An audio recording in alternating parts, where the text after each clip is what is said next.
దేశంలో వంట నూనెల ధరలు పెరిగాయంటే సామాన్యుల గుండెల్లో రైళ్లు పరిగెడతాయి. కానీ తాజాగా కేంద్రం సామాన్యులకు ఓ గుడ్ న్యూస్ చెప్పింది. ఇంతకీ ఏంటా గుడ్ న్యూస్? కేంద్రం నిర్ణయం ఏమిటి? అసలు ఎందుకు ఈ నిర్ణయం తీసుకుంది అనేది ప్రస్తుతం మనం చూద్దాం. ఈ మధ్య కాలంలో వంట నూనె ధరలు పెరగలేదు, తగ్గలేదు, స్థిరంగా కొనసాగుతున్నాయి. పెరుగుతున్న ధరల్ని కట్టడి చేసేందుకు గతంలో కేంద్ర ప్రభుత్వం చర్యలు చేపట్టింది. వంట నూనె ధరలు దిగివచ్చేలా చర్యలు చేపట్టింది. దాదాపు 200 రూపాయల చేరువలో ఉన్న ధరల్ని తగ్గించేలా కేంద్ర ప్రభుత్వం ప్రణాళికలు రూపొందించింది. గజం కేవలం 500 రూపాయలతో 1210 గజాల భూమి కేవలం 6 లక్షలు మాత్రమే. ముఖ్యంగా సామాన్యులకు బడ్జెట్ పెరిగేది వంటగదిపైనే.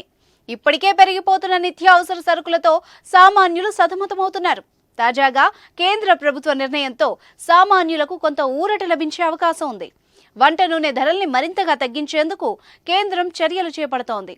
ధరలు తగ్గించాలని ఇప్పటికే ఆయిల్ కంపెనీల్ని ఆదేశించింది. అంతర్జాతీయంగా ఏదైనా అనిశ్చిత పరిస్థితులు ఎదురైతే వెంటనే దాని ప్రభావం ప్రపంచంలోని అన్ని దేశాలపై పడుతుంది.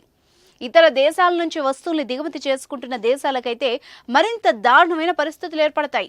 దాంతో వస్తువులు, ఆహార సామగ్రి ధరలు పెరుగుతాయి.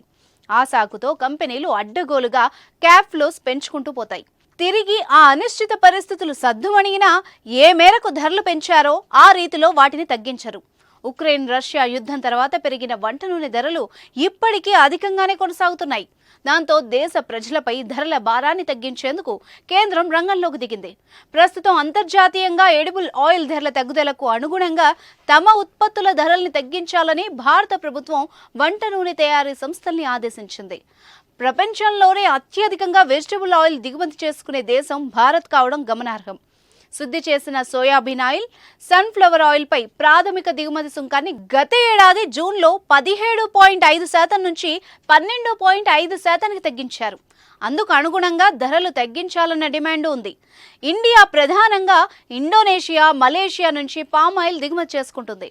అర్జెంటీనా నుంచి సోయాబీన్తో సహా తక్కువ మొత్తంలో క్రూడ్ సాఫ్ట్ ఆయిల్ను దిగుమతి చేసుకుంటుంది.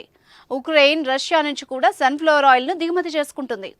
సోయాబీన్, సన్ఫ్లవర్, పామ్ ఆయిల్ వంటి నూనెలపై అంతర్జాతీయంగా తగ్గినా కానీ దేశంలో తగ్గించలేదని వినియోగదారుల వ్యవహారాల మంత్రిత్వ శాఖ వెల్లడించిందని solvent extractor association of India అధ్యక్షుడు అజయ్ తెలిపారు. మరి ఆయిల్ ధరలపై కేంద్రం ఎలాంటి నిర్ణయం తీసుకుంటుందో వేచి చూడాలి మరి.